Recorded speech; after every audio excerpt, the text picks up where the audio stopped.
Cet après-midi, j'ai l'honneur, le privilège de vous présenter une des 3 femmes qui m'inspirent sur cette terre. Et cette femme, c'est ma maman spirituelle, Pasteur Sandra Duby, qui va venir vous partager un puissant message. Et je veux vraiment vous inviter à ouvrir votre cœur cet après-midi, à ouvrir vos cœurs pour ce que Sandra a reçu de la part de Dieu juste pour vous. Pas pour 500, mais juste pour toi cet après-midi. Donc, on peut vraiment remercier Dieu pour la vie de Sandra Duby.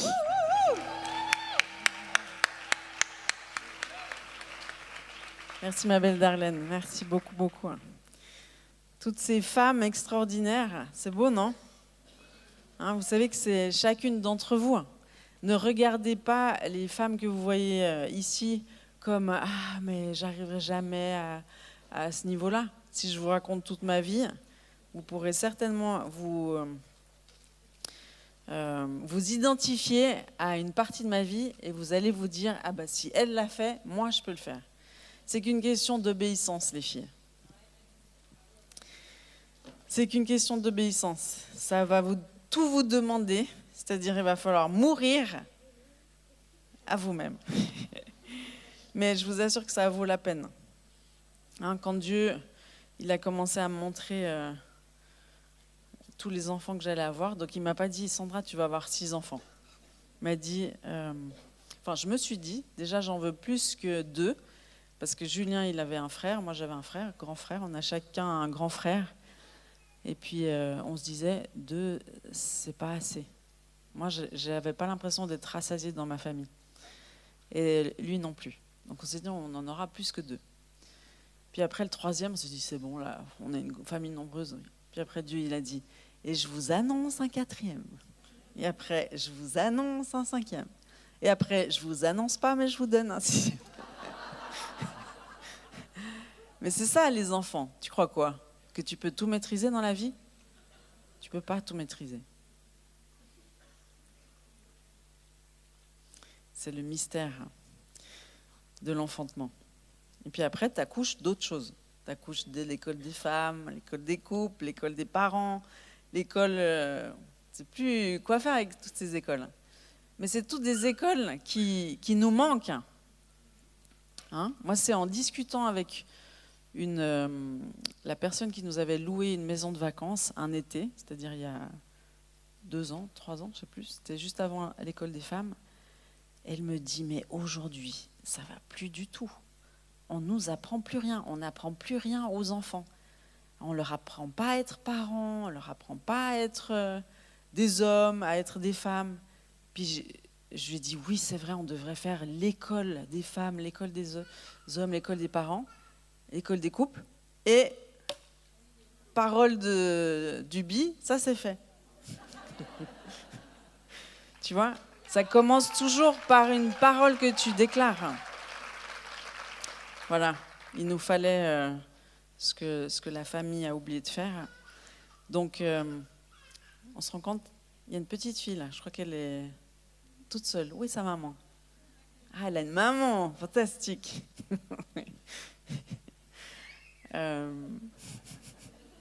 On aime les enfants, je sais de quoi je parle.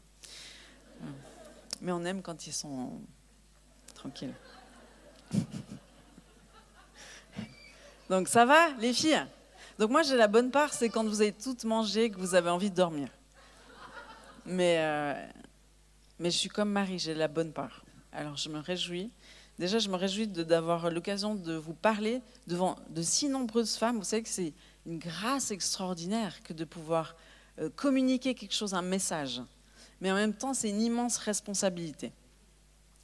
Et puis, j'aimerais vous dire, ceux qui l'entendent depuis 20 ans comme moi, c'est que Jésus revient bientôt. Ça fait 20 ans que je l'entends. Et moi, j'ai entendu dire il y a 20 ans qu'il y a des gens qui arrêtaient de se marier parce qu'ils pensaient que Jésus revenait bientôt, qui n'entreprenaient pas d'études, qui n'entreprenaient plus rien, en fait. Même ils disaient, ça sert à quoi de se marier, ça sert à quoi d'avoir des enfants, ça sert à quoi d'entreprendre, de poursuivre ses rêves ou les rêves de Dieu. Parce que Jésus revient bientôt. Donc là, ça fait 20 ans. Si tu avais pris cette décision il y a 20 ans, tu aurais perdu 20 ans. Donc Jésus revient bientôt, c'est une réalité. Là, ça devient très sérieux, je vous assure. Mais je ne sais pas si, quand je le disais, peut-être juste avant en fait. C'est que quand on attend Jésus, on ne l'attend pas dans une salle d'attente. On l'attend sur un champ de mission. Et on donne tout ce qu'on a. Mais pour donner tout ce qu'on a, il faut une perspective. Il faut être adopté par le Père, il faut être en paix avec soi-même, il faut savoir où on va, surtout savoir qui on est, pour se bouger pour l'autre. Sinon, on va être préoccupé que de soi-même. Oui ? Je vous dis oui comme ça. Myriam, elle me regarde, t'es trop mignonne. Toi, tu écoutes la parole de Dieu toute jeune, hein, c'est bien. Donc Jésus, il vient rechercher une église. Une église. Je parle un peu suisse pour les Suisses. Il vient chercher une église. Une seule église, il vient chercher. Une église qui n'a pas de dénomination en particulier. Une église qui n'est pas une race choisie en particulier. On est la race bénie, hein, mais c'est toutes les races, si jamais. Et ce n'est pas une église avec une génération, genre c'est la jeunesse qui va se lever et pas les autres. C'est toutes les générations confondues. Il y a quelque chose que Dieu est en train d'opérer, c'est de rassembler ses enfants, comme une poule qui rassemble ses poussins. Dieu, le Père, est en train de rassembler ses enfants. Il est en train de les rassembler pour quelque chose en particulier. Parce que l'église que Jésus revient chercher, c'est une église sans tache ni ride. Moi, j'ai des taches et des rides. Mais parce que j'ai un certain âge déjà. Mais Jésus, il vient rechercher une église sans tache ni ride. Ça veut dire qu'on a besoin de purification et d'un petit traitement de rajeunissement. Tu sais, on doit retrouver notre souplesse de cœur, un cœur souple, pas un cœur dur. Il vient chercher une église sans tache ni ride, une église qui est connue pour son amour, qu'elle a les uns pour les autres. Ça, c'est celle que Jésus revient chercher. Mais vous saviez qu'il y a d'autres époques où on pensait aussi que c'était la fin des temps. Vous savez ça ? Sous Hitler, par exemple. Alors là, c'était l'antichrist, c'est sûr. Hein ? Ils avaient vraiment l'impression d'être dans les derniers temps à l'époque d'Hitler. Et puis même à l'époque de la révocation de l'édit de Nantes. Vous savez, moi je lisais pendant les vacances aux Cévennes, le Réveil des Cévennes. Vous avez lu le livre, Le Réveil des Cévennes, les origines ? Non ? Très intéressant parce que c'est l'héritage qu'on a ici dans ce pays. C'est un héritage, un esprit prophétique qui s'ouvre. C'est les Huguenots, c'est la persécution des protestants par les catholiques, par les dragonnades, etc. Où ils avaient évincé tous les pasteurs, et donc il ne restait que le peuple. Et Dieu, il a commencé à tomber sur les enfants qui prophétisaient.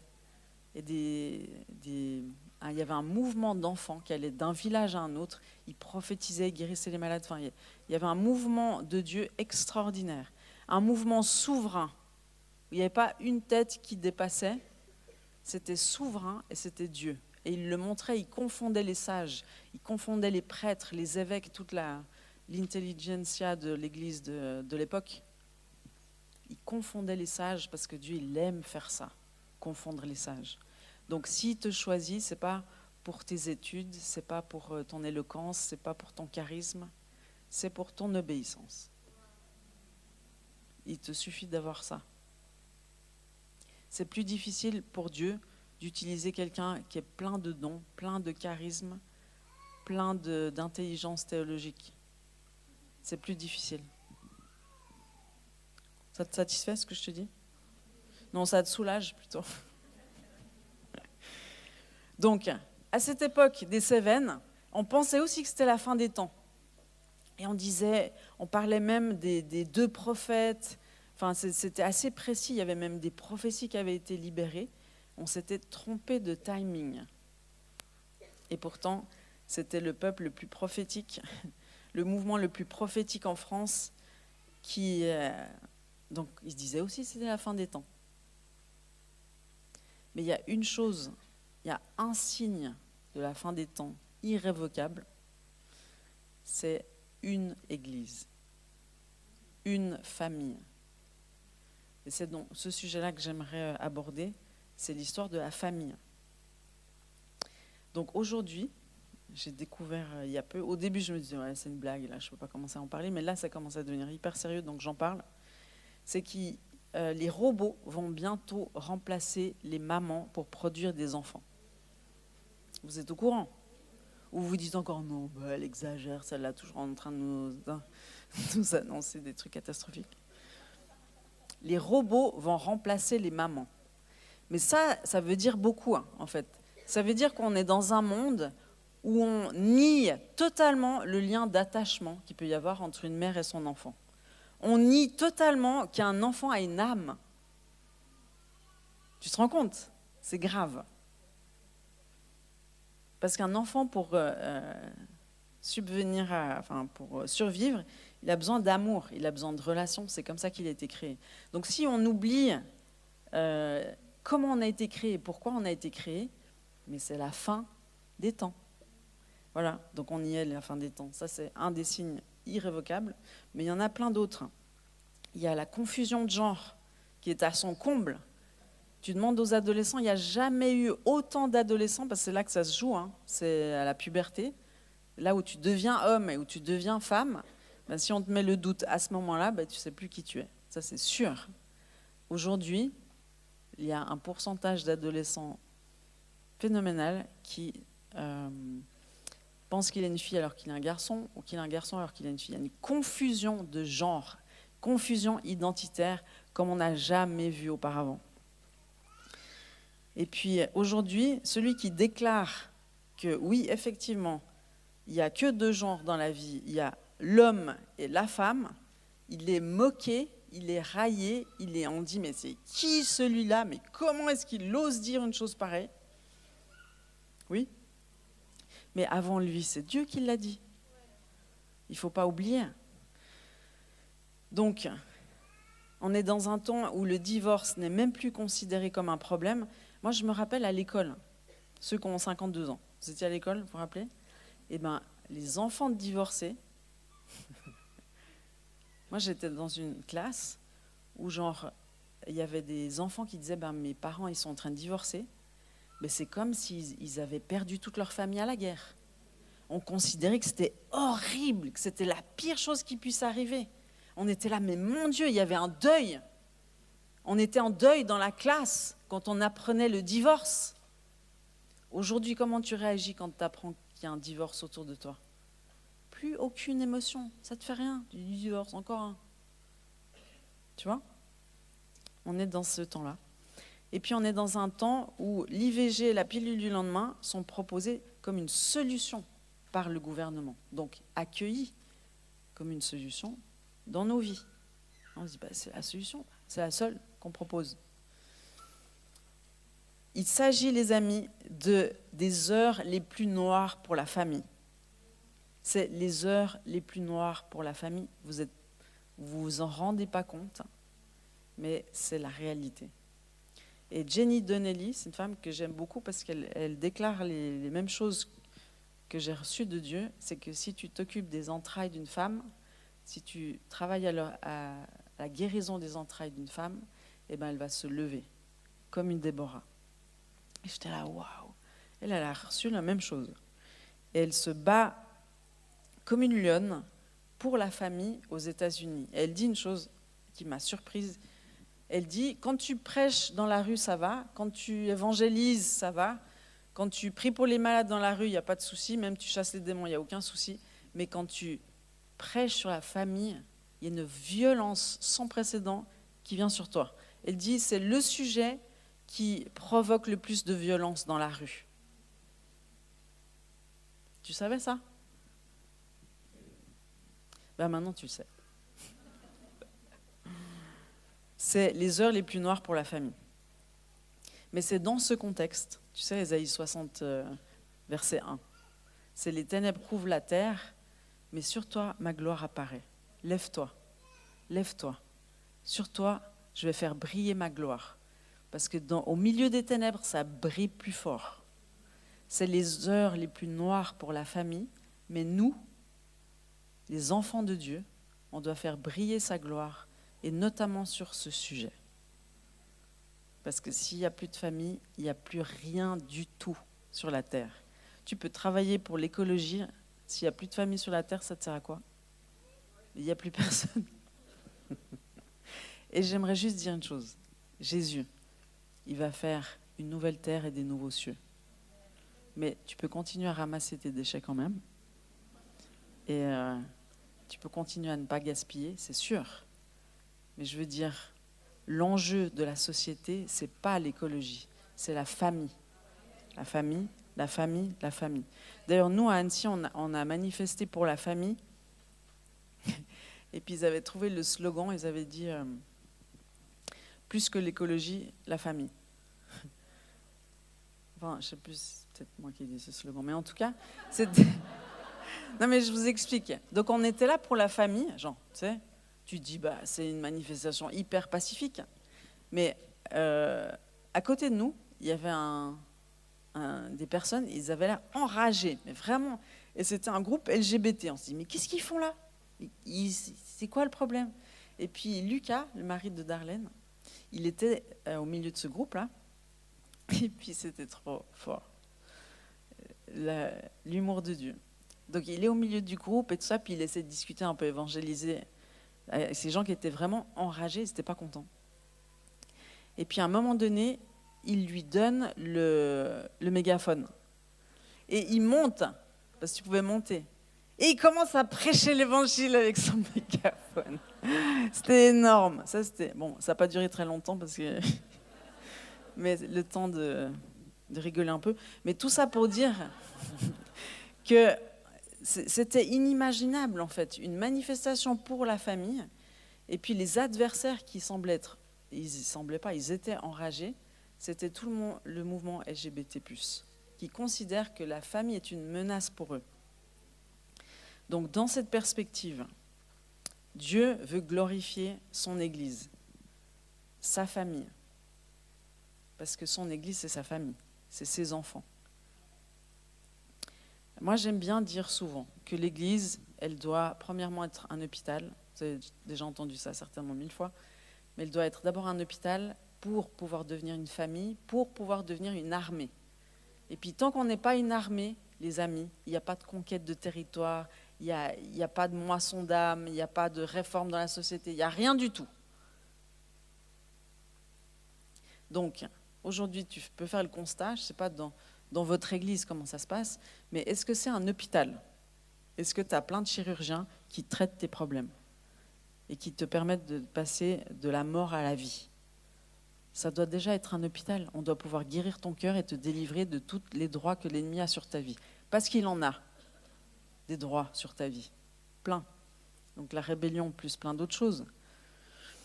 En général, on devient rebelle parce qu'on a subi des agressions sexuelles, parce qu'on a subi des injustices, parce qu'il y a plein de choses qu'on a subies. Et puis, comme le disait très bien Johanna, rappelons-nous qu'on a tous subi certaines formes d'injustice. On n'est pas les seuls au monde. Mais après, ce qui va faire la différence, c'est comment tu réponds à cette injustice. Est-ce que tu vas choisir la mort, la rébellion, ou est-ce que tu vas choisir la vie, le pardon et la reconstruction pour toi et tes enfants? Parce que c'est choisis la vie à la mort, proposition. Mais après, Jésus, il précise, choisis la vie, non seulement pour toi, mais aussi pour tous tes descendants. Parce que les choix que tu fais individuellement coulent sur toute ta descendance, tes enfants, tes petits-enfants, tes arrière-petits-enfants. Tu as une influence majeure sur cette terre et sur les générations qui vont suivre. Ne l'oublie pas. Donc oui, c'est important d'être reconnu en tant que victime, c'est important. C'est comme le pardon. Tu sais, tu ne peux pas pousser quelqu'un vite, t'es chrétien, vite, pardonne. J'étais violée, là. Tu ne peux pas lui dire, vas-y, pardonne. Non, tu écoutes d'abord, tu reconnais son statut de victime, tu te bats pour la justice, il faut aller dénoncer à la police ou des choses comme ça. Bien sûr qu'il faut le faire. Mais après, si tu veux sortir vivant de ce drame, il va falloir que tu pardonnes. C'est pour sauver ton cœur que tu pardonnes. C'est pour sauver ton cœur que tu pardonnes. Et pardonner, ce n'est pas se réconcilier. Tu as compris? Tu ne vas pas retourner sous le joug de ton agresseur. Si tu es une femme battue, tu dois sortir de ce contexte de violence pour toi et tes enfants, pour ton propre respect, le respect de ton corps, de ton intégrité. Mais après, si tu veux survivre, eh ben, il faudra pardonner. Donc, c'est bien si on est déjà à un hôpital, mais l'hôpital, c'est ce qui va nous guérir, renouveler notre intelligence, nous faire passer à la machine à laver, nous transformer pour qu'on soit capable de se tenir en famille. Parce qu'une famille, ça se respecte, ça s'honore, ça s'aime. Voilà. Dans une église, si tu souffres de rejet, et si tu n'as pas traité ton rejet, tu arrives à l'église et tu te sens rejeté. Même si tout le monde t'aime. Mais tu as les lunettes rejet, donc tu vois tout rejet. Oh, il me rejette, il parle de moi, il me rejette. Puis qui ne souffre pas de rejet? Hein? On souffre tous un peu de rejet. On va faire un appel pour le rejet, non? Pas encore. Donc, le psaume 68, vous vous rappelez? L'Éternel dit une parole et les messagères de bonnes nouvelles sont une grande armée. Psaume 68, verset 12. Ça, c'est le verset des conférences de femmes. Mais c'est un verset hyper actuel, parce qu'il veut lever des femmes comme une armée. Comme une armée. Mais pour être dans une armée, il faut être bien coordonné, il ne faut pas tirer dans les pattes de ton voisin. Hein? Il ne faut pas commencer à critiquer ton autorité. Là, c'est très mal barré.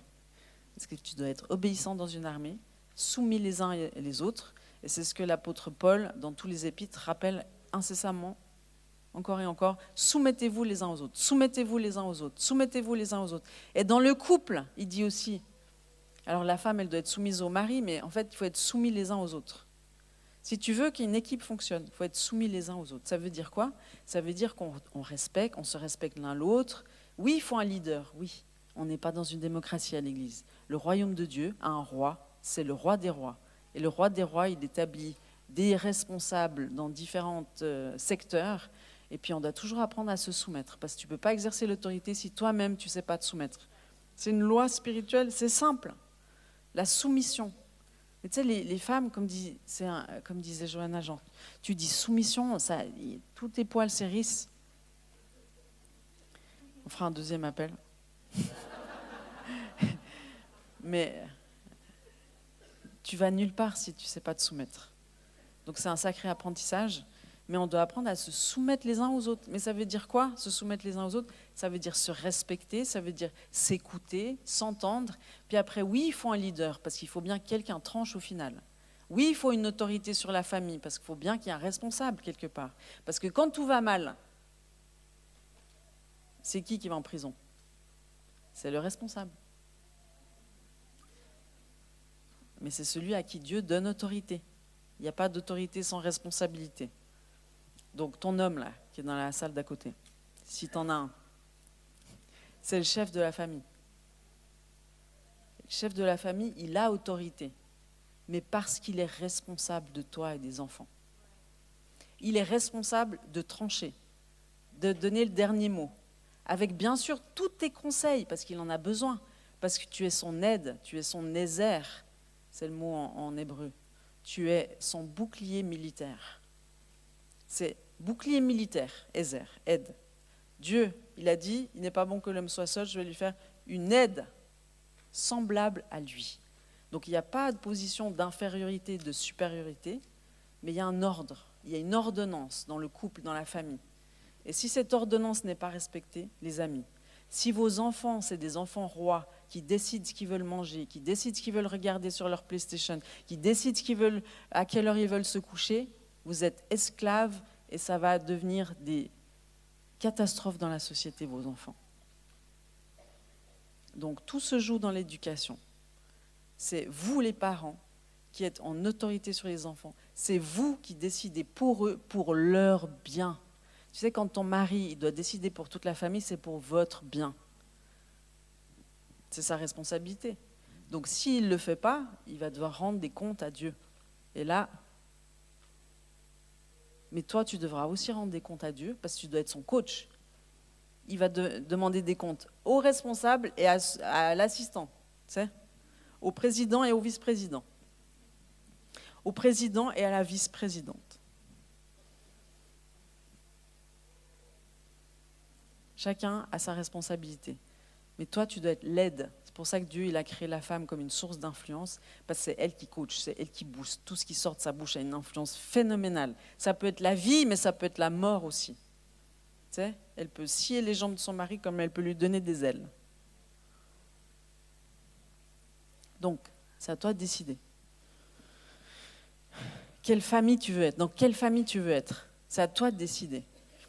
Moi, souvent, il y a des femmes qui viennent vers moi, elles me disent j'ai tellement envie de servir Dieu, de faire le ministère, Dieu m'a parlé, mais bon, pour l'instant, j'ai des enfants, donc je suis un peu handicapée. Enfin, elle ne dit pas exactement ça avec ces mots. Mais je lui dis, mais tu sais quoi? Être mère, c'est un ministère. Être en couple, c'est un ministère. C'est le premier de tous les ministères le plus important qui existe au monde. Et Dieu, il juge selon notre état familial.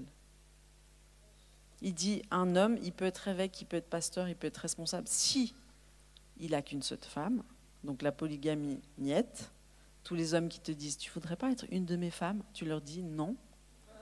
Je dis ça parce que j'entends des trucs aujourd'hui. Mais avant, je n'entendais pas. Aujourd'hui, j'entends des nouvelles choses. Hein? La polygamie, ce n'est pas de Dieu, même s'il y a un homme qui essaye de baquer le truc théologiquement. Pour ses avantages, bien sûr, pas pour les tiens. Donc, Dieu, il nous attend quelque part. Et puis, il y a un psaume qui l'illustre tellement bien. Et puis, c'est là qu'on se rend compte qu'il y a vraiment des trésors dans la famille. C'est le psaume 133, verset au tout début. Ça dit, voici, oh, c'est un chant, qu'il est agréable, qu'il est doux pour des frères de demeurer ensemble. C'est comme l'huile précieuse qui est répandue sur la tête, descend sur la barbe d'Aaron, qui descend sur le bord de ses vêtements. C'est comme la rosée de l'Hermon qui descend sur les montagnes de Sion, car c'est là que l'Éternel envoie la bénédiction et la vie pour l'éternité. C'est là, c'est dans ce ensemble que Dieu envoie la bénédiction et la vie. Ça attire le ciel. Quand il y a de la communion là, ça attire le ciel. Quand il y a de l'amour, du respect, des encouragements, ça attire le ciel. Et des choses qui font l'inverse, c'est justement quand il y a de la critique, la médisance, du non-pardon, ça attire les ténèbres. Tu veux attirer quoi? Donc, bien sûr que ton cœur, il doit être restauré, guéri pour qu'il soit capable d'amour. Hein, c'est tout ça l'enjeu. C'est tout ça l'enjeu de la guérison et de la délivrance. Moi qui suis à fond dans ce ministère, j'ai bien compris que c'était un moyen pour répondre à l'appel qui est d'aimer. Dieu ne veut pas nous restaurer notre cœur et nous délivrer de tous les pièges de l'ennemi et tous ses droits pour qu'on se sente mieux. Ça, c'est juste une conséquence directe. Mais l'objectif ultime, c'est qu'on soit capable d'aimer pour qu'on puisse devenir cette Église une sur laquelle il peut envoyer sa bénédiction et la vie. Comme il l'a fait dans la chambre haute, le jour de la Pentecôte, où ils étaient ensemble. C'était écrit qu'ils étaient, acte 2. Je fais des allers-retours. Acte 2, versets 1 à 3, c'est écrit « Le jour de la Pentecôte, ils étaient tous ensemble dans le même lieu. » Mais si tu regardes l'origine de ces mots, ça veut dire qu'ils étaient ensemble de cœur, ensemble géographiquement, mais aussi ensemble de cœur. Tu vois, on peut être là, rassemblés dans cette salle, et puis personne ne se connaît. Bon, là, je sais qu'il y en a qui se connaissent entre elles, mais on pourrait être dans une salle, imaginez, où personne ne se connaît. Et puis, on pourrait être ensemble, on pourrait chanter ensemble, mais tous déconnectés les uns les autres, et ça produirait ça. Et on pourrait être dans une église où les gens ils se connaissent, où ils s'aiment, ils se respectent, ils ont traversé des épreuves ensemble, ils ont appris à se pardonner, ils ont appris à passer au-dessus, ils ont appris à mourir à soi-même, et ils sont connectés de cœur. Mais ça ouvre le ciel. Et d'ailleurs, c'est dans ce contexte-là que le Saint-Esprit est descendu sur les disciples. C'était la Pentecôte. Donc il nous montre la preuve de ce principe spirituel qui fonctionne encore aujourd'hui. Donc, on veut le réveil. Vous voulez le réveil? On veut le réveil. Personne ne dit rien. On veut le réveil? Et c'est pas un slogan, on veut le réveil. Tu sais. C'est pas je veux le réveil pour me sentir mieux, pour mieux dormir la nuit, pour être béni financièrement, pour plus avoir de problèmes.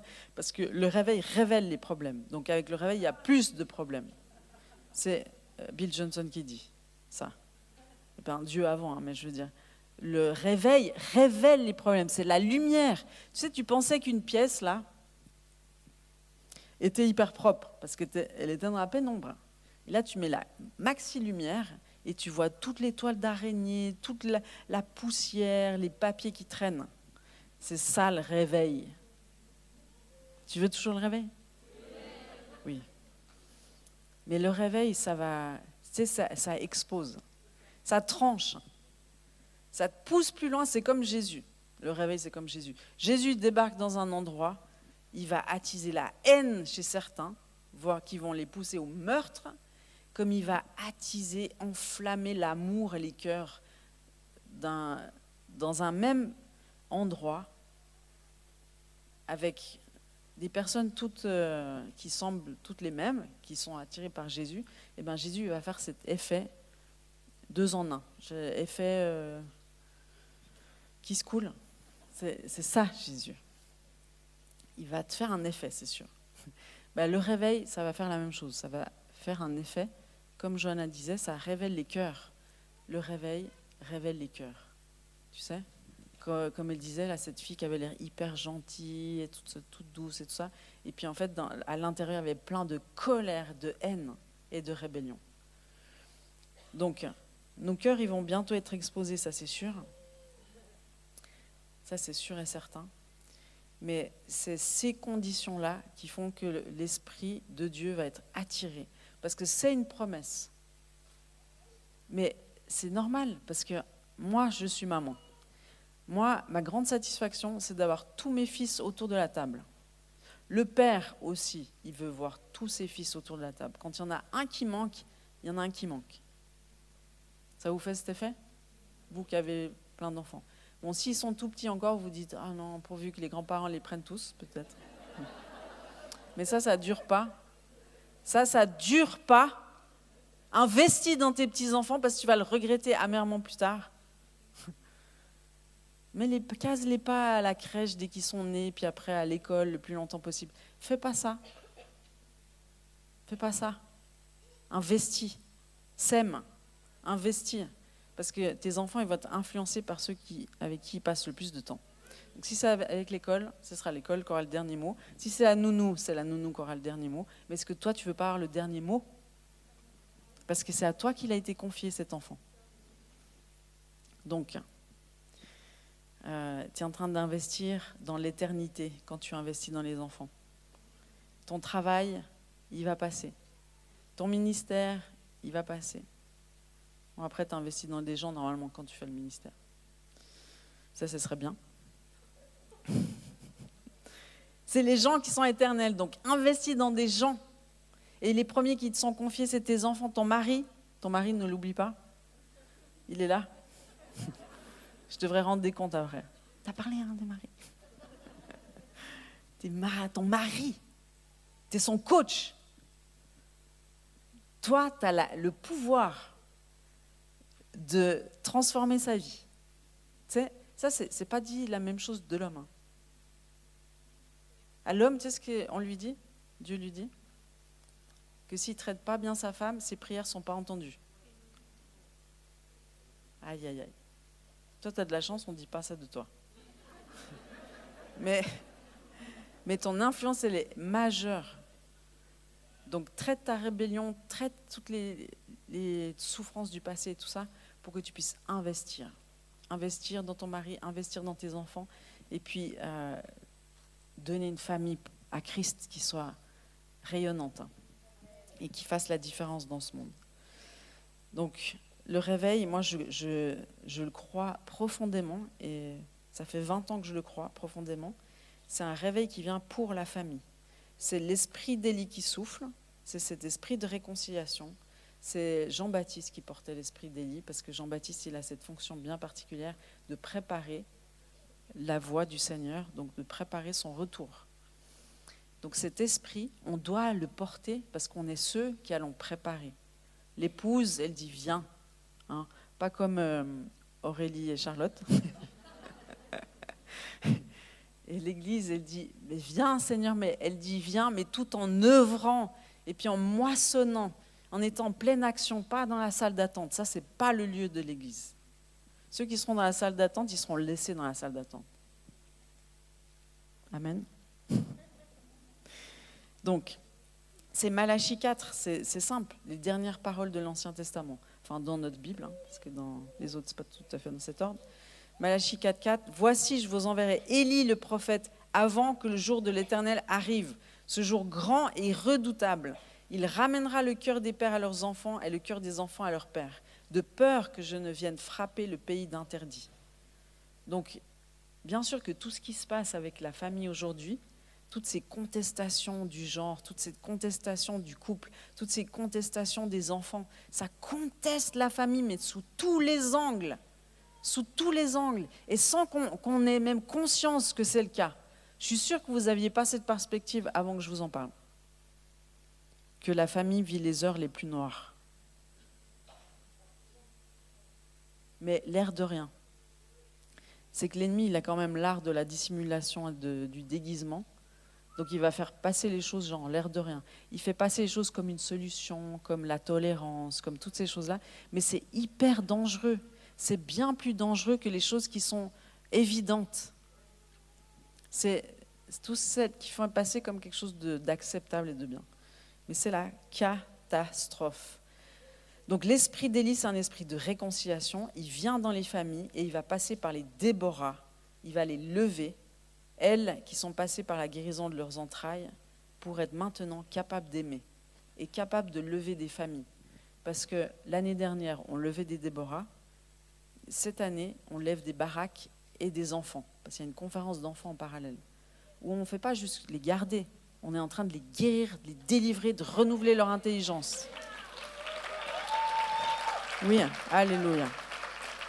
Et les hommes vivent la même chose. Donc vous voyez bien, et c'est ce que Dieu m'avait montré, Sandra, si tu t'occupes de la femme, le reste va suivre. L'homme va suivre, le couple va suivre, les enfants vont suivre, la société va suivre. L'enjeu, c'est la femme. Vous vous rendez compte que c'est une bonne nouvelle d'être une femme? Vous avez un pouvoir extraordinaire, mais l'ennemi s'acharne, il s'est acharné pour vous couper la chic, comme on dit. Couper ce pouvoir, ou le couvrir, ou l'anéantir. De tout temps, il a essayé d'écraser la femme, de la faire taire.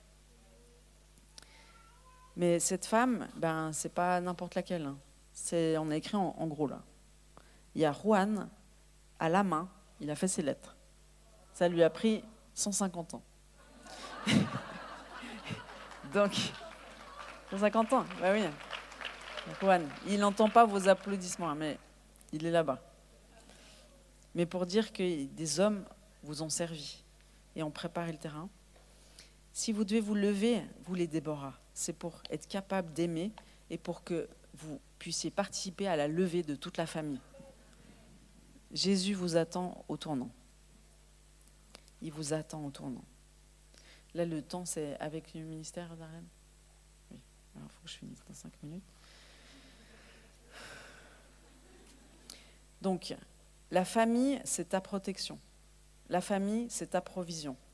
La famille, c'est celle qui va donner ton identité et un sentiment d'appartenance dont tu as tant besoin. Tu dois trouver ta famille. Tu dois trouver ta famille. Et Jésus, quand il enseigne à ses disciples la prière, il leur apprend quoi?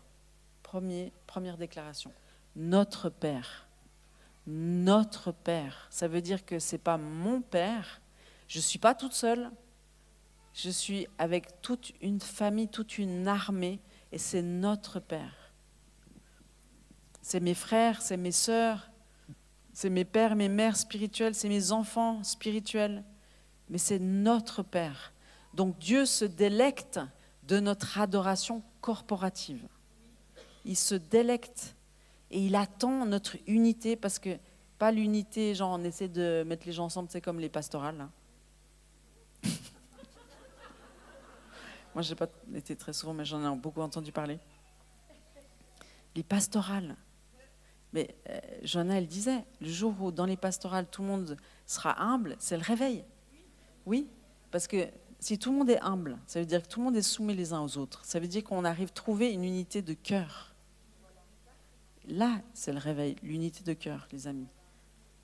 C'est corporatif. Vous devez comprendre que vous n'êtes pas seul, que vous n'y arriverez jamais seul. Déjà, sans Jésus, c'est une question, mais sans votre famille. Vous ne pouvez pas y arriver sans la famille.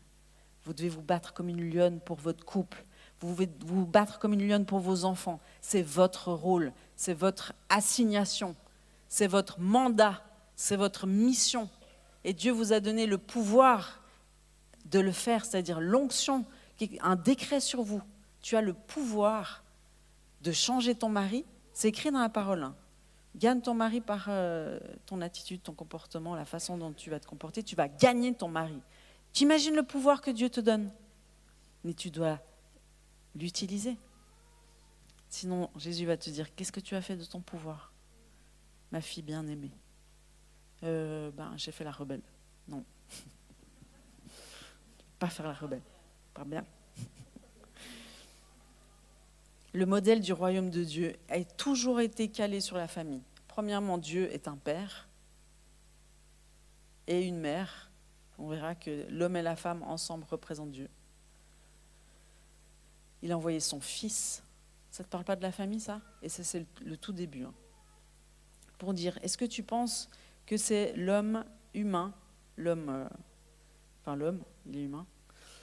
Est-ce que tu penses que c'est l'homme qui a inventé le premier la famille? Non.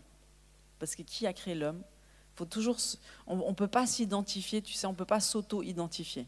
C'est pour ça que, par exemple, moi, quand je viens prêcher, là, c'est Darlene qui parle de moi. Sinon, je veux dire quoi? Alors moi, je suis super cool. Hein? Non. Donc, qui c'est qui parle de toi? Qui t'a dit que tu étais nul? Qui t'a dit que tu étais nul? C'est mon père, c'est ma mère, c'est les gens, c'est les copains d'école. Et après, j'ai fini par le croire et après, je déclare sur moi que je suis nul. Mais qui te l'a dit? Tu vois, c'est pour ça que les grosses blessures de nos vies, c'est les blessures du père et les blessures de la mère. Ils ont un rôle majeur dans nos vies, mais parce que c'est le rôle de Dieu le premier. Parce que les parents, c'est les premiers représentants de Dieu. C'est pour ça que tu pensais pas que tes parents ils avaient une influence aussi grande sur toi. Donc tu dois passer, en fait, quand tu deviens chrétien, tu dois bénir tes parents, traiter la blessure du père et de la mère, renoncer au mensonge que Dieu le Père, il est comme ton père, renoncer au mensonge que le Saint-Esprit, il est comme ta mère. Ça, c'est le truc basique. Après, tu coupes les liens d'âme, clac, clac, clac, clac, clac, clac, clac. Tous les cordons ombilicales qui te retiennent, toutes ces attentes, tout ce que tu veux, encore que ton père remarque, encore que ta mère t'aime, encore, tu sais, hein, qui n'est pas comme ça, tu dois couper ça. Et te tourner et te connecter à Dieu le Père, au Saint-Esprit, à Jésus. C'est eux ta source. C'est eux qui peuvent répondre à tes besoins profonds. C'est les seuls. Donc tu dois faire cette transition. Tant que tu ne la fais pas, tu vas être écartelé et tu ne vas pas marcher dans ces œuvres préparées d'avance. Donc c'est un enjeu énorme. La famille, c'est le modèle du royaume de Dieu. Il n'y en a pas d'autre. Et ce n'est pas nous qui l'avons inventé, c'est Dieu qui l'a inventé. Et Dieu nous donne le modèle parce qu'il est père, parce qu'il est mère. Parce que la famille céleste, c'est lui avant. Avant d'avoir créé l'homme, il a dit, je vais créer l'homme à mon image. Nous allons créer l'homme à notre ressemblance. Quand il dit nous, c'est qui Dieu? C'est Elohim, c'est Dieu pluriel. C'est le Père, le Fils et le Saint-Esprit, c'est la Trinité et c'est la première famille. C'est la première famille. Donc la famille, c'est Dieu. C'est pour ça que l'ennemi s'acharne à briser l'image de Dieu sur terre, qui est la famille. Tu comprends? Et toi, il t'a choisi, Déborah. Il t'a choisi, il t'appelle à te lever pour que tu sauves ce que Dieu a créé. Et tu en as le pouvoir. Tu en as le pouvoir. Oui. Merci Jésus. Hein. Tu en as le pouvoir. Je me rappelle, moi, ce qui m'a toujours attristée, c'est de voir, en côtoyant des ministères penser que le ministère doit passer avant la famille, puis qu'on doit dénigrer la famille, qu'on doit se séparer. Alors oui, on doit faire toutes sortes de sacrifices, c'est vrai, mais sans jamais la dénigrer. Ou dans le sens, Si c'est Dieu qui te demande de le faire, tu vas le faire. Mais si par religiosité tu vas le faire, là, c'est pas le bon plan. Moi, je me rappelle d'un pasteur qu'on côtoyait à un moment donné, un jeune. Et puis, c'était l'anniversaire de sa fille de 2 ans. Et puis, il avait reçu un appel d'une jeune fille qui avait des problèmes. Il a quitté l'anniversaire pour aller aider la jeune fille avec des problèmes. Ça, c'est pas bon. Tu dois montrer à tes enfants toujours qu'ils sont la priorité, avant les autres. Hein, parce que la fille, elle peut attendre, mais la fille de 2 ans, elle ne peut pas attendre. C'est le jour de son anniversaire. Et puis Jean-Marc Bigler, il disait quelque chose qui m'est resté dans l'esprit toujours, encore aujourd'hui.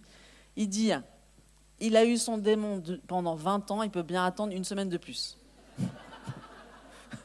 Hein? Non mais ça, tu dois l'entendre, toi qui es pastoral et que tu veux sauver tout le monde. Et que tu es prêt à courir à gauche, à droite pour sauver le monde. Mais si Dieu ne te l'a pas demandé, ne le fais pas. Prends soin de ta famille premièrement. Et puis il y a d'autres gens qui pensent qu'ils sont bons chrétiens et qui pensent qu'être bon chrétien, c'est accueillir n'importe qui chez eux. Genre un jeune homme qui était dans la drogue, je le fais dormir sur le canapé alors que j'ai 2 adolescentes qui sont à côté et pas de mari dans la maison. Mauvaise idée. Pas de sagesse.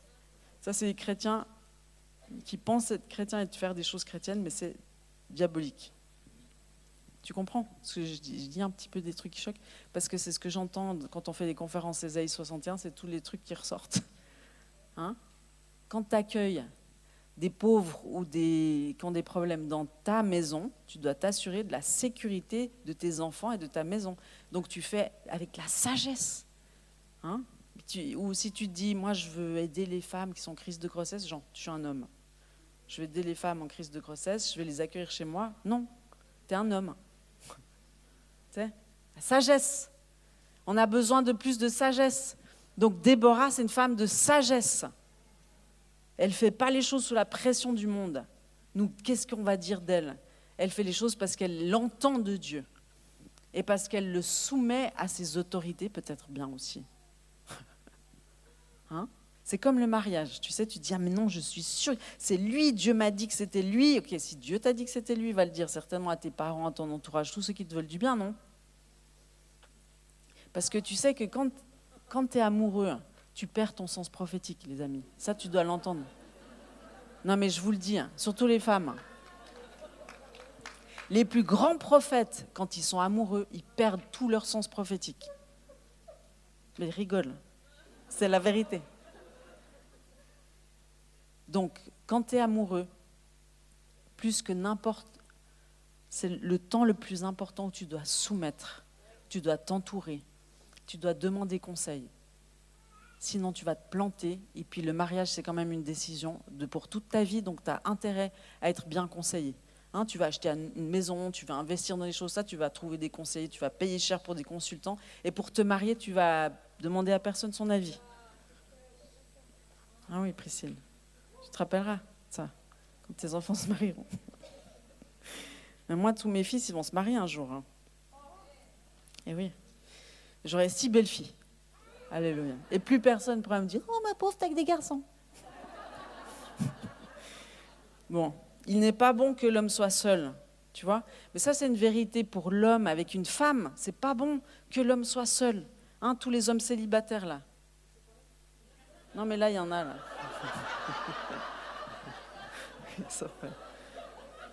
Il y en a, t'sais. Cherchez une femme selon le cœur de Dieu. Mettez pas de pression. Hein. Moi, je vous dis, moi, je m'y connais. Hein. C'est ceux qui font genre, je m'en fiche, c'est ceux-là qui sont attirants. C'est pas ceux qui viennent t'embêter tout le temps. Ceux-là, hein, je donne des conseils qui valent cher, là. Donc,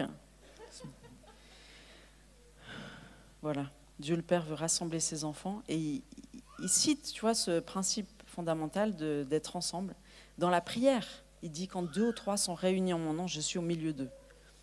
Il aime, il y a quelque chose avec le fait d'être ensemble de cœur. Parce que quand tu pries, tu es obligé de te connaître un peu, tu dois être un peu en cœur à cœur.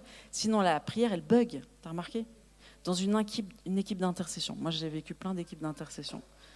Ben, je peux te dire que l'équipe d'intercession qui fonctionne, c'est celle où tu as les gens que tu connais, qui engagent, avec qui tu es de cœur à cœur, tu sais que ça fonctionne. Mais comme une équipe de louanges, il faut des connexions de cœur à cœur, sinon ça fait bugger le système. Ça fait bugger le système. Donc, je vais juste vous dire cette parole dans Jean 17, parce que c'est ça le clou du spectacle. Versets 20 à 21. Ce n'est pas pour eux seulement que je prie, c'est Jésus qui parle, mais encore pour ceux qui croiront en moi par leur parole, afin que tous soient un, comme toi, Père, tu es en moi, et comme je suis en toi, afin que eux aussi soient un en nous, pour que le monde croie que tu m'as envoyé. Donc il attend de nous qu'on soit un, pour que le monde voit et croit que tu m'as envoyé, qu'il est Dieu. Donc notre union, ce n'est pas une unité humaine, notre union de cœur, c'est ce qui va faire que le monde va voir Jésus. Donc il y a un enjeu énorme dans notre union. C'est Jézabel, notre plus grande concurrente, notre plus grand ennemi. C'est Jézabel. Jézabel, c'est la personnification de la rébellion. C'est l'ennemi numéro 1 de l'Église et de son union. C'est elle qui divise.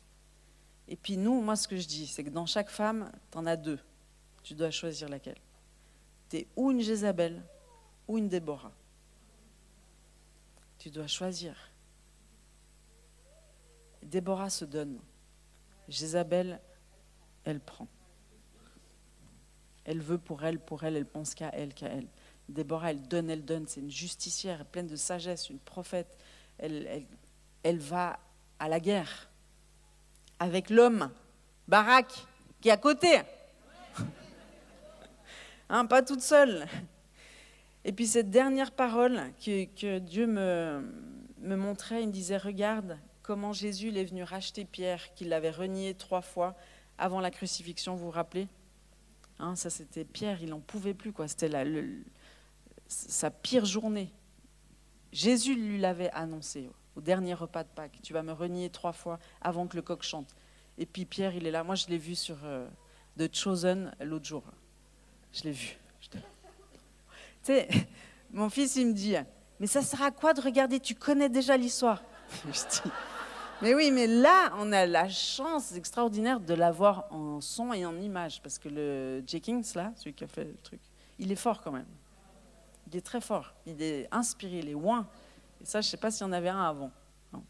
Et donc là, on voit Pierre, il est là, mais oui, moi, je vais mourir pour toi, bien sûr. Puis tous les autres, moi aussi.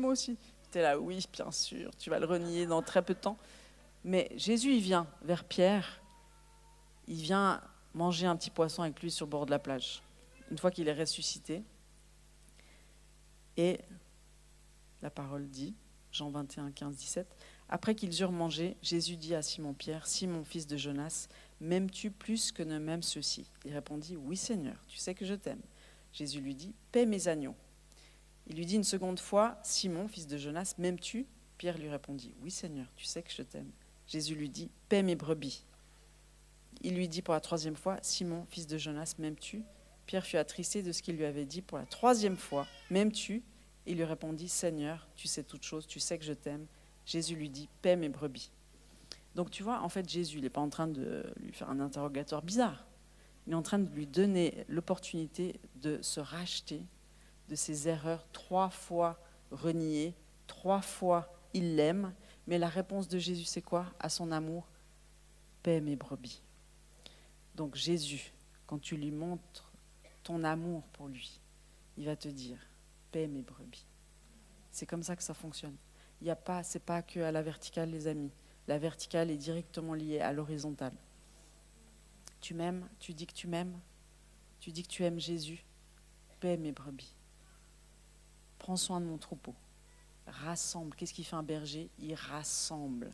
Il va chercher celle qui est toute seule. Il rassemble. Moi, c'est ce que je fais toute ma vie là. Déjà, je vous rassemble. Après, je rassemble mes enfants. Tu viens à quelle heure ? Je dois organiser celui qui vient en scooter, celui qui vient avec son frère, celui qui prend le train, celui qui est avec son copain. Mais c'est compliqué, avec 6 adolescents. Avant, c'est plus simple de les maîtriser. Mais après, ils sont là. Il y en a un qui vient à 13h. Ah là là là là. Dieu, il a besoin de notre aide pour rassembler ses enfants. Mais c'est ce qu'il est en train de faire. Et si tu veux participer à l'armée, c'est ça. Paix mes brebis. Paix mes brebis. Paix mes brebis. Donc on peut se lever.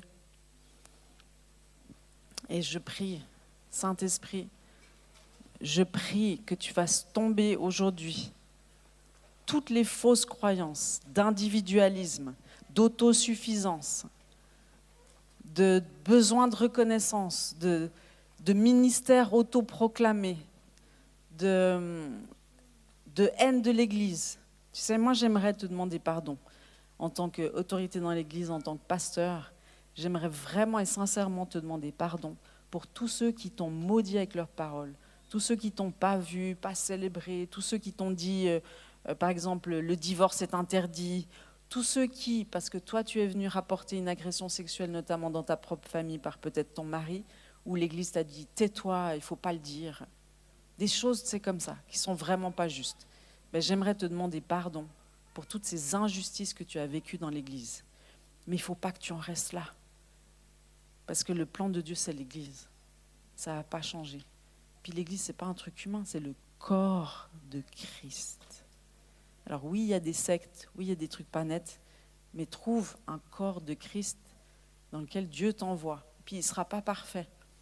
Mais tu sais, c'est Joseph d'Arimathée, lui. Il s'est battu pour récupérer le corps de Jésus une fois crucifié, tout mort. Ça devait être dans un état catastrophique.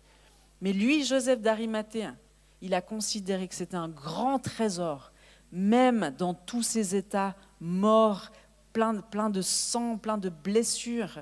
Et c'est peut-être bien l'état de l'Église aujourd'hui. Il est peut-être mort, plein de blessures, mais il a considéré le trésor qu'était le corps de Christ. Il l'a récupéré, il l'a mis dans un tombeau tout neuf, il l'a embaumé, ils ont pris soin de son corps. Parce que tout de Jésus est saint et a de la valeur. Et le corps de Christ, c'est son corps, son Église. Peut-être que tu as souffert dans son Église, mais c'est nous l'Église. Il faut relever le niveau, les amis. On relève le niveau. Donc si vous... juste pardonne peut-être dans ton cœur. Choisis de pardonner. Il y a peut-être quelqu'un qui peut jouer de la guitare ou faire quelque chose, ou peut-être pas, je ne sais pas. Si vous le sentez, je ne sais pas ce que Dieu veut faire. Mais j'aimerais que Dieu il puisse venir vraiment sonder vos cœurs, vous puissiez réaliser le pouvoir que Dieu vous a donné, que vous puissiez réaliser la mission qui est la vôtre. Coachez votre mari, parlez la vie sur lui. Vos enfants, investir en eux, les lever. C'est votre ministère le plus puissant. Rétablir la famille. Vous êtes les garantes de l'atmosphère de vos familles, les filles. Quand tu allumes les bougies à Shabbat, le vendredi soir, tu dis, je me souviens du Shabbat, je garde le Shabbat, j'observe le Shabbat. Si Dieu il a demandé à la femme d'allumer la lumière dans une maison, parce que le Shabbat, c'est une histoire de famille, c'est pour fortifier la famille chaque semaine. Tu fais le Shabbat, tu fais un beau repas, tu prends la Sainte Seine avec tes enfants, ton mari, tu allumes ces bougies parce que la femme, elle est garante de l'atmosphère de la famille. Tu sais, un homme, il dit, si maman va, tout va. Si une mère est dépressive, c'est la catastrophe. Donc l'enjeu, il est sur toi, il est sur toi, il est sur toi. Mais Jésus, il ne va pas te donner la mission sans te donner la permission et sans te donner la provision. Il va investir en toi, Jésus, pour que tu puisses devenir cette Déborah qui l'attend, pour être recruté dans une armée de femmes où on est des sœurs. Tu n'es pas toute seule. Tu sais que tu n'es pas toute seule à te battre dans ton mariage. Tu n'es pas toute seule à te battre avec un mari qui regarde la pornographie. Tu n'es pas toute seule, il y en a des tonnes. Là, dans cette salle, il y en a des tonnes. Si tu te mets ensemble, si tu commences à prier ensemble, tu vas voir la gloire de Dieu. Tu vas voir des miracles quand tu es ensemble. Je prie que ça puisse descendre dans ton cœur. Ce ensemble qui devient indispensable aujourd'hui. Dieu te donne des missions, il te donne des choses à faire, il te donne des choses à accomplir, mais tu ne pourras pas le faire toute seule. Il prévoit aussi des équipiers, des équipières avec toi. Moi, je veux prendre autorité, juste. Je veux prendre autorité sur tous les mensonges auxquels tu crois. Et dans le nom puissant de Jésus, je viens renverser ces forteresses de mensonges. Toutes ces perspectives que tu étais incapable d'avoir, je déclare qu'elles viennent maintenant dans le nom puissant de Jésus. Tu commences à voir une voie ensoleillée, un chemin plein de lumière. Et tu sais que c'est celui-là que tu dois prendre. Peut-être que tu dois te réconcilier avec une personne, ça te vient maintenant. Peut-être que tu dois dire quelque chose, avouer certaines vérités à tes enfants que tu leur as jamais dit. Tu sais qu'à ton enfant, tu as intérêt à lui dire. Si lui, c'est pas le père, elle, c'est pas la mère, s'il a été adopté, plus vite tu le diras, mieux ce sera. Parce qu'il l'apprend plus tard, il va se sentir trahi. C'est comme l'histoire du Père Noël. Fais pas croire au Père Noël à tes enfants. Parce que déjà, le Père Noël n'existe pas. Mais la première trahison qu'un enfant va vivre avec ses parents, c'est souvent l'histoire du Père Noël. Et tu dis la vérité à tes enfants. Pense pas que mentir, ça va aider qui que ce soit. Donc, dans le nom puissant de Jésus, je déclare que tu es capable de pardonner maintenant dans ton cœur. Tu es capable de pardonner maintenant. Tu es capable d'avoir les idées claires. Et si tu manques de sagesse, demande-lui plus de sagesse. Seigneur, je te demande pour toutes ces Déborah qui sont là, plus de sagesse, plus de discernement, plus de sagesse, plus de discernement, plus de choses au quotidien qui sont à réformer, Seigneur. Des choses simples. Parce que la réforme, elle commence avec des choses simples. Ne méprisez pas les petits commencements. Méprisez pas les petits bébés que le Père place dans vos entrailles. Ne méprisez pas les petits enfants que vous avez à la maison. C'est des trésors en devenir. Je prie que Dieu vous donne des yeux pour voir et des oreilles pour entendre. Parce que maintenant, vous n'êtes plus des rebelles. Vous avez des yeux pour voir et des oreilles pour entendre. Et vous savez quel est le plan de Dieu. Seigneur Jésus, merci parce que tu permets à chacune de ces femmes d'avoir le courage de traiter les secrets douloureux et la guérison de leurs entrailles.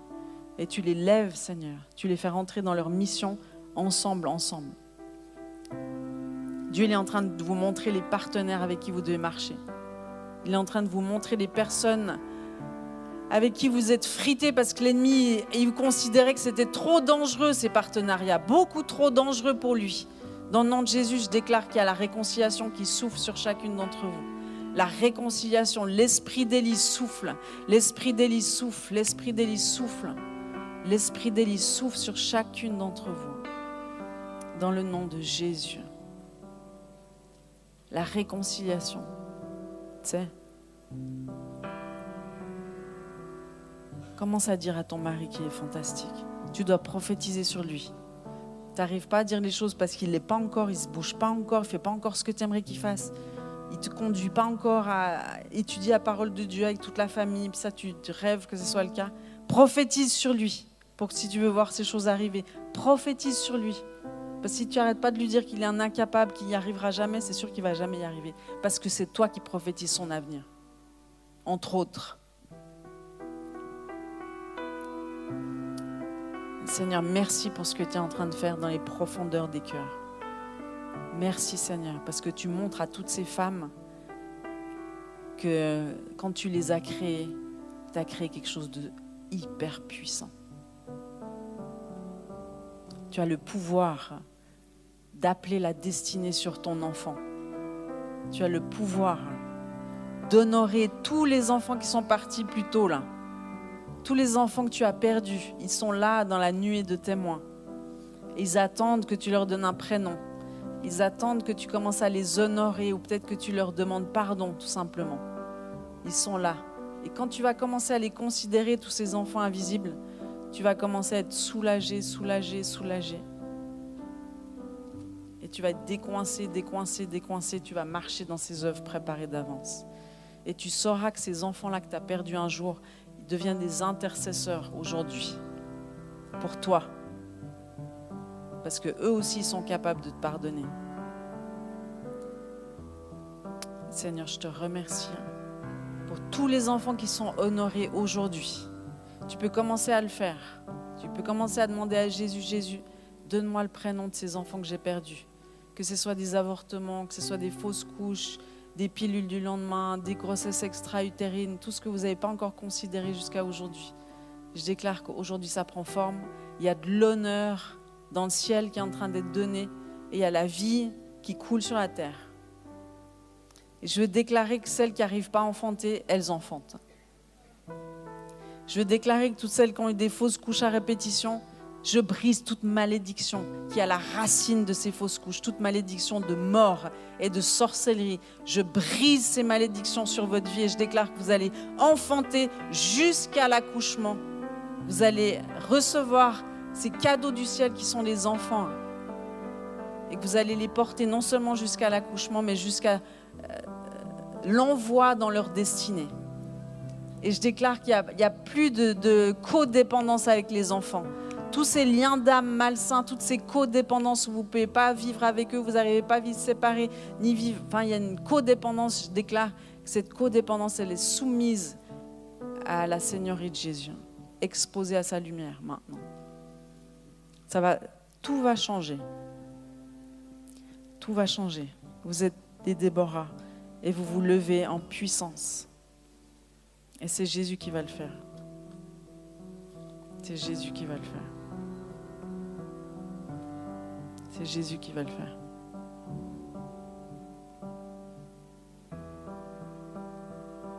Si vous voulez recevoir de lui, ou si vous voulez lui montrer que vous êtes prête à vous tenir pour la famille, vous pouvez lever la main comme ça, juste. Et on va déclarer ensemble. Oui, Seigneur, je veux me tenir pour la famille. Utilise-moi puissamment, Seigneur. Remplis-moi de ton esprit. Libère-moi de toute captivité et tout mensonge. Alléluia. Merci, Seigneur. Merci, Jésus.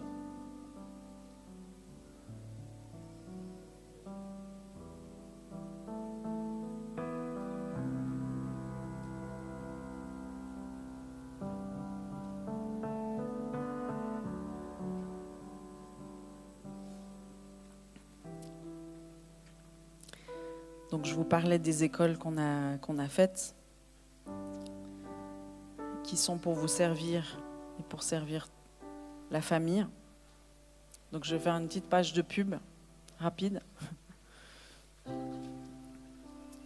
Donc on essaie de développer des outils pour vous aider à exercer votre pouvoir de gouvernance sur cette terre, comme c'était ce que Dieu nous a demandé, c'est ça, c'est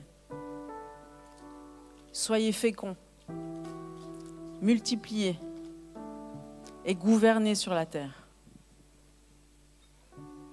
Si on veut faire avancer le royaume de Dieu, il faut exercer notre autorité, on est d'accord ? Et puis comme on n'a pas eu forcément des parents qui nous ont éduqués comme il fallait, on n'a pas eu de modèle, on n'est pas allé à l'école, nous on a essayé avec Hugues et Chamira. Je crois que Chamira elle est dans cette salle. Chamira, tu veux te manifester ? C'est là. Voilà, lève-toi. Lève-toi, Déborah. Lève-toi, Chamira. Là, c'est Chamira. Elle fait un effort extraordinaire pour parler français parce qu'elle parle suisse-allemand, anglais, mais elle parle français aussi, ça c'est magnifique. Mais avec ce couple merveilleux, on se connaît depuis plus de 20 ans, on vous propose, c'est déjà ouvert, les inscriptions sont déjà ouvertes, on vous propose l'école des parents. C'est bien, hein, Priscille ? L'école des parents. Donc ce sera un peu comme l'école des femmes, donc c'est des soirées Zoom, plus plein de vidéos d'enseignement et de tips avec Hugues et Chamira qui ont fait plein de vidéos en français. Nous, avec Julien, on en a fait aussi. Et donc c'est un accompagnement, puis après vous pouvez regarder en boucle, s'il y a un sujet en particulier, genre comment faire pour ne pas que mon enfant crie dans un supermarché. Comment faire ? Vous pouvez regarder encore la vidéo. Donc le démarrage, c'est le 17 septembre. C'est l'anniversaire d'un de mes fils. Vous pouvez vous inscrire jusqu'au 17 septembre. Et puis aujourd'hui, Julien, il lance l'école des hommes. Donc ça, vous êtes des femmes, c'est pas pour vous, mais vous pourrez dire à votre homme, et là, j'espère que tu t'es inscrit à l'école des hommes. Donc ça commence le 8 octobre. Et puis il y a des promotions spéciales aussi pendant 2 semaines après le jour de cette conférence. Donc pour vous essayer de vous donner des bonus, des faveurs particulières si vous êtes venus à cette conférence. Puis l'école des femmes qui commence en janvier, elle est pendant 2 semaines pour toutes celles qui veulent s'inscrire à moitié prix. Et vous pouvez flasher le QR code au stand Ésaïe 61, si jamais. Et puis ce qu'on a décidé de faire, c'est que l'école des femmes, on s'inscrit une fois dans sa vie, puis on l'a toute sa vie. Voilà. C'est bien. Mais gloire à Dieu. Et je prie vraiment que ces écoles, elles puissent vous aider à vous battre pour la famille, pour votre couple et pour chacun de vos enfants. Parce que Dieu, comme à l'époque, il parle de tribus, il parle d'un peuple, le peuple d'Israël, les 12 tribus d'Israël. Il ne voit pas l'homme comme un individu. Il voit des tribus. Il voit des peuples. Et il continue aujourd'hui de le faire. Donc c'est pour ça qu'on doit trouver sa tribu, on doit trouver sa famille, on doit trouver... Et puis les célibataires, bien sûr, ne sont pas exclus dans tout ce que je dis. On aime les célibataires, on va prier ce soir en particulier pour les célibataires. Mais les célibataires, ils sont appelés dans la famille aussi. Dans la famille, quelle qu'elle soit. Dieu l'a dit, il n'est pas bon que l'homme soit seul, mais il voulait dire aussi, il n'est pas bon que la femme soit seule. Si jamais. Voilà, soyez bénis et merci pour votre réceptivité à ce que Dieu veut faire dans vos vies.